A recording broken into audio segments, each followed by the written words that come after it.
What's happening, people? It's Brett here from Bad Intentions Boxing. I've got WBC lightweight champion with me, Maxi Hughes, and hopefully soon to be British lightweight champion as well. Maxi, fantastic to have you with us. How are you keeping? Very well, thanks. Very well. Excited. Yeah, very excited for the news we've got. We've got a very short turnaround for when this fight is. So when's the actual date of the fight? 19th of March.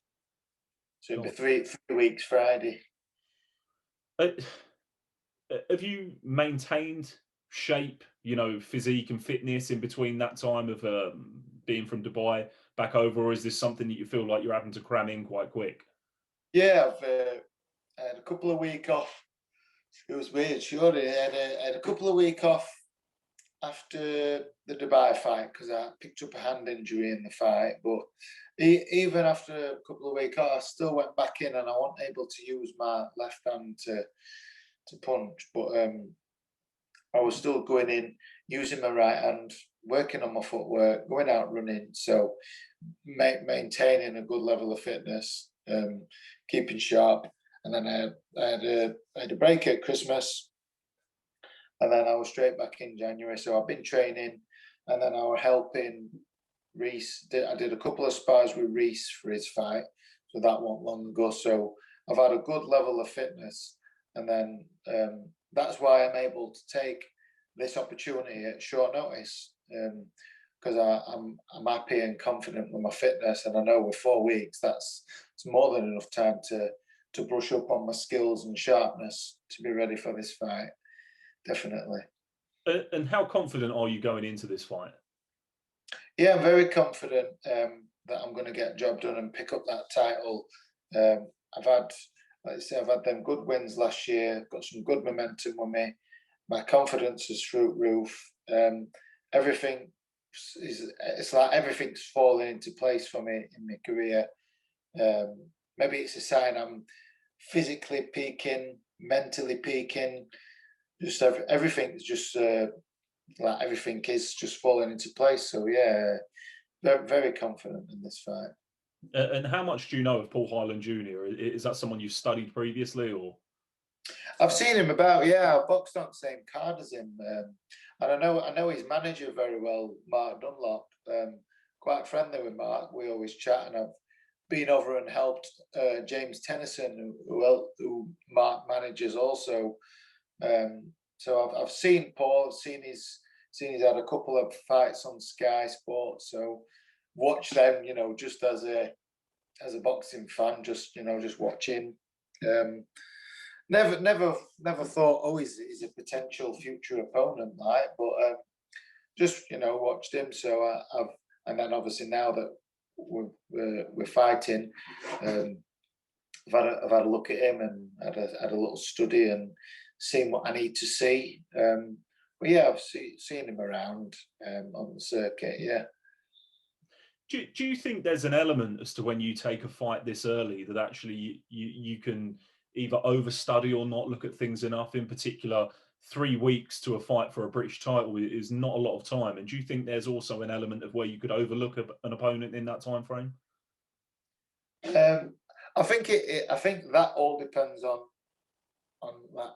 Everybody's different, aren't they? Like I don't like to look too much at my opponent. I'll have a quick look at the box rec, see what the results and what the weights and all that have been, who they've boxed. I'll have a quick look at them just for a couple of hours. I won't watch entire fights, like fight after fight after fight.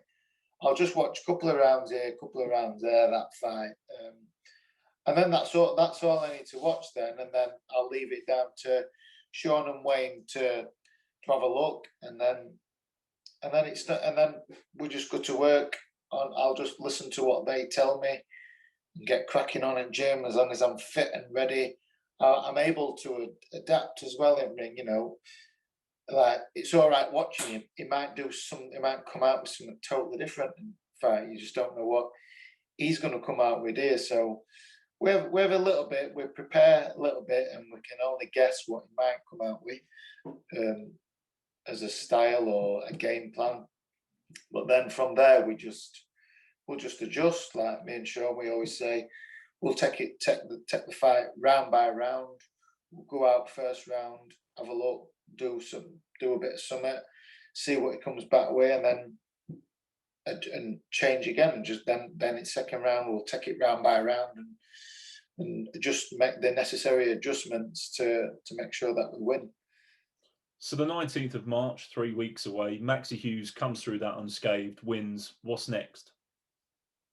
I'll just have a chat with MTK and see what and Steffi Ball, my manager, and see what routes show themselves.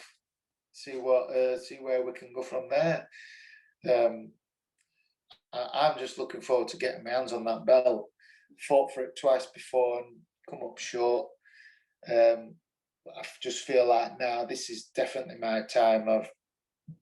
I'm more experienced, wiser, physically stronger, mentally stronger, and this is just my time to win it. I'll just I'm not overlooking Paul at all. I'll not be underestimating. I'll be 100% on it, but I'm definitely coming away with that belt. And then once I've got that belt, then I'll start looking and thinking what's possible. But until then, my eyes are solely focused just on Paul and getting that British title. Before this opportunity come around, was there any talks about potentially any other opponents, or? No, I was still in limbo, just training, and just hoping that the phone were going to ring and I were going to get some fight news. Didn't know when it were going to be or what. I got, excuse me, yawning again. I got they mentioned that it possibly going to be end of April that I fight. Well, then when the phone rang and I saw it with Lee, and I almost got a bit excited, thinking, "Oh, this is some news. This is some news." But then the first phone call last Wednesday, he says, "I've got no fight news for you." I was like, "Oh." He said, "I'm just working on something." He says, "How soon can you be ready to fight?" It says March or April. I'll be ready, definitely. Right, leave it with me. And then I was like, "Oh." And then didn't think note of it. Half an hour later, he rung me. He says, "Would you fight in 4 weeks, 19th of March?" And I was like, yeah. He says, what fight will I be defending? My WBC International? He went, no, fighting for a British title. He says, Liam Walsh has pulled out. We need an opponent for Paul Hyland JR to make that fight. Says count me in. Says I'm definitely up for that, 100%. So yeah, so previously didn't have no, but buzzing when he rung me and told me that. Yeah. There's again that emphasis, of what that British title means. Eddie Hearn mentioned it 2 weeks ago. He again mentioned it last week, and there's a lot of people that I think yearn when they have that opportunity. And like you said, you fought for it twice, you've lost it twice, and actually there's that resilience to make you want to go back and claim that British title. Yeah, I mean, it's got so much history in this country, and it's a prestigious title. And you look at the names across all the weights, the people and the top fighters that have held that belt. Yeah, it's a beautiful looking belt as well, and I think it just really does mean a lot to us British fighters to win that belt, and that you're a very good level of fighter to be able to get your hands and call yourself British champion. So I think every British fighter definitely wants to hold that title. So I'll have my chance at it again. Well, I was looking through the BoxRec rankings earlier today, and in that lightweight division in Britain, that's quite stacked. There's a lot of talent, and there's a lot of boxers there that can potentially go on to the bigger and next things, and that's no, again, discredit to the British title. I've seen lots on social media. Devin Haney, that seems to be a name that's been mentioned 2 or 3 times. And there's the potential, and we spoke before about Vasily Lomachenko. I suppose the question that I've asked and a few other people have asked is that actually, you're in the form of your life. We covered that in our previous interview. We want to make sure that this train keeps on rolling. And as we've said, is it about aiming further and higher up actually after potentially these fights go unscathed out of the way? Yeah, definitely. Keep pushing myself as far as I can go, and seeing what, also like this has presented itself, seeing which other opportunities present themselves which are worth taking. Like, I think this opportunity is definitely worth taking to have a perfect chance to get hold of that Lonsdale belt and be British champion.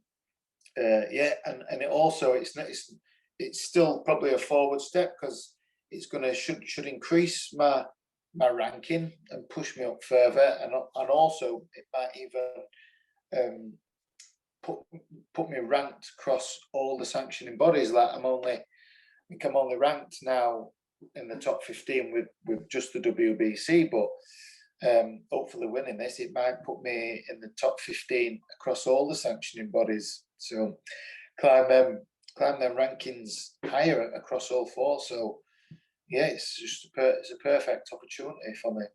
And I think, as we've covered, and we've already mentioned, it's definitely, it opens lots of other doors. Not only with the history and actually the credibility that the British Yeah, title holds, but actually what it does for you moving forward in your career.